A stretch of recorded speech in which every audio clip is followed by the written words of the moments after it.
Assalamualaikum and good morning. My name is Muhammad Nur Faiz, and today I would like to talk about my topic, which is rubber and exploration of its polymer, nature, and multifaceted application.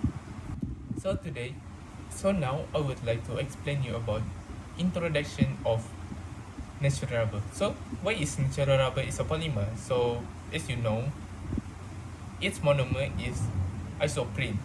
So polymer of a rubber is made up from polyisoprene. As you can see in the slide, you can see a long repeated of isoprene. So this is a polymer of natural rubber structure. So next, characteristic of natural rubber. So as you can see, in this slide, I have put six characteristic of natural rubber. So firstly, elasticity. As you know, natural rubber is highly elastic and stretching significantly without permanent deformation. And then next, flexibility. Natural rubber is flexible even at low temperature, which make it suitable for a wide range of environmental conditions. And then next, low thermal conductivity. This shows that natural rubber is a good uh, insulator of a thermal. It has low thermal conductivity, which is beneficial for insulating application. So next is resistant to chemical. Natural rubber is a good resistant to a wide range of chemical, particularly acid and alkali. And then next, electrical insulation. As we know that uh, natural rubber is a good electrical conductor, which make it useful in electrical component and insulating material. And then lastly, water resistant.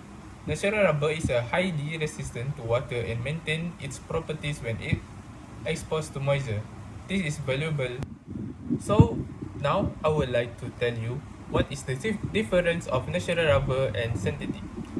As you know, natural is derived from the latex of rubber trees, primarily Hevia brasiliensis. And then synthesis is manufactured from petrochemical feedstock through a chemical process.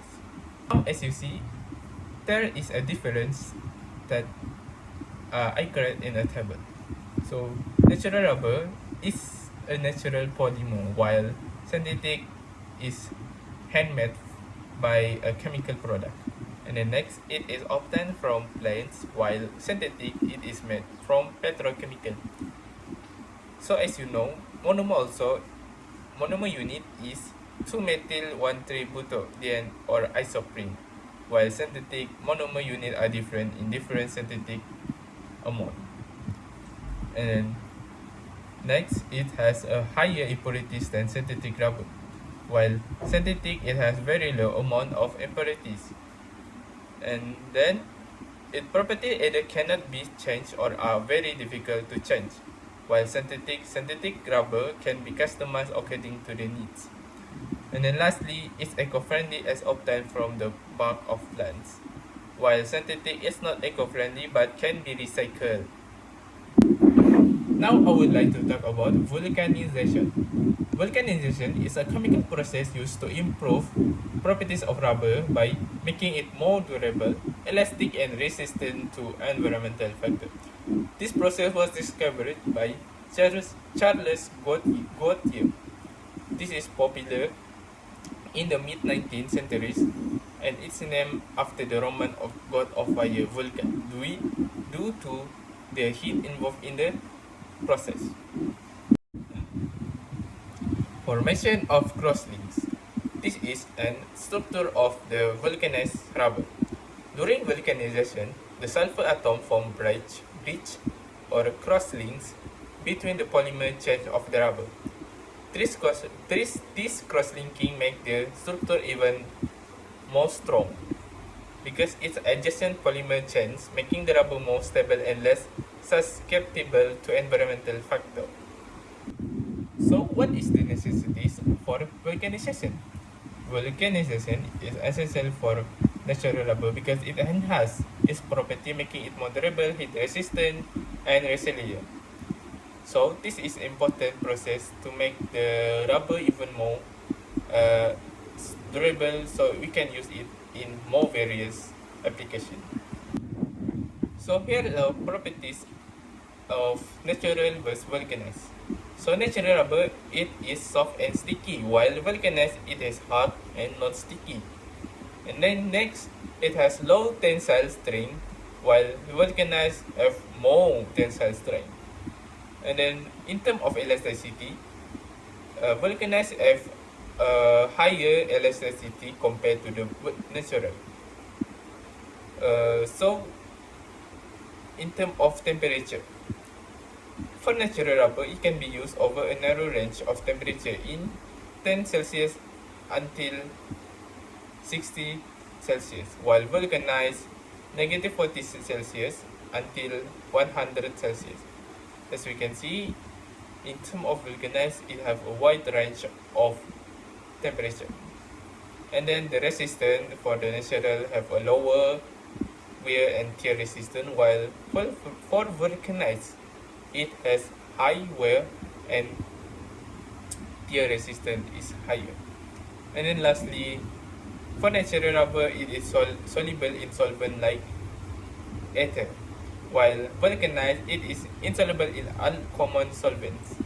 And then application of rubber in industry. So in this slide, I would like to include four main industry, which is medical equipment, electronic, automotive industry, and sporting goods.